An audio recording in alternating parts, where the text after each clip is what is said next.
ঠিক বলেছেন যে এরকম ভাবে হয় না, কিন্তু সিস্টেমটা আপনাদের একটা বাচ্চার জীবনের মূল্য আপনাদের এখানে কিছু না। সেটা কি কখনো চায়? তাহলে হচ্ছে কেন? তা ডাক্তার কোথায় ছিল? এখানে এতগুলো ডেলিভারি পেশেন্ট আছে কিন্তু ডাক্তার একটা রুমে ঘুমাচ্ছে। 10 বার ডাকতে গেলে একবার আসছে, কি হয়েছে, কি ব্যাপার, কেন যাবে? গরিব মানুষগুলো যাবে কোথায় আপনারা বলুন আগে।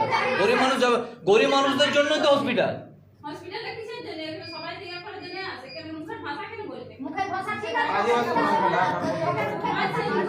বলছে ও জানে না ও নারী নয়, আমরা স্বামী করে ঘুমাই চালু ঘুমাই না, আমি জিজ্ঞাসা করো না বল মুখের ভাষা কেন বলাইছ বল ওই তো আছে বলছে।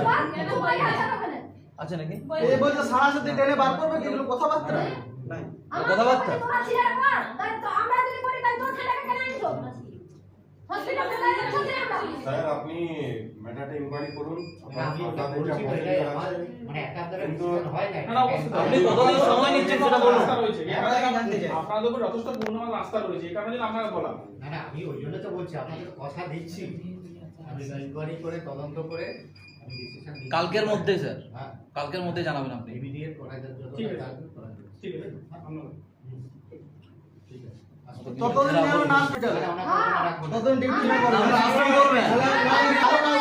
আপনি স্যার একটু বললেন গর্ভবতী মায়েদের জন্য টেস্টের জন্য এখানে ব্লাড টেস্ট করার জন্য পাঠাচ্ছে, কিন্তু কি করছে ওখানে রুমে কোনো স্টাফ থাকছে না, এসি রুমে মোবাইল ঘাটছে, মোবাইল লক করে আমি নিজে মোবাইল ঘাটছি। আমার বলছিল আমি নিজে আমি দিন নার্সিং হোমে কোনো কথা না, আমাদের কলকাতায় বাড়ি। আপনি দেখুন একটু খবর দেন, তারা এসি রুমে বসে পর ফোন ঘাটছে। আপনি খবর নেন, 2 বছর আগে সেম ঘটনা আমার সঙ্গে ঘটেছে। 2 ঘন্টা 3 ঘন্টা দাঁড়িয়ে থাকছে, কেন হচ্ছে? স্টাফ নেই আপনাদের?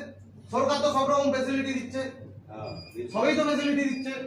মাস গেলে কেন এরকম মাইনেটা গুনতে আসে কি আর মোবাইল ঘাটতে আসে কি? ঠিক আছে, আসছে। হ্যাঁ, চলো।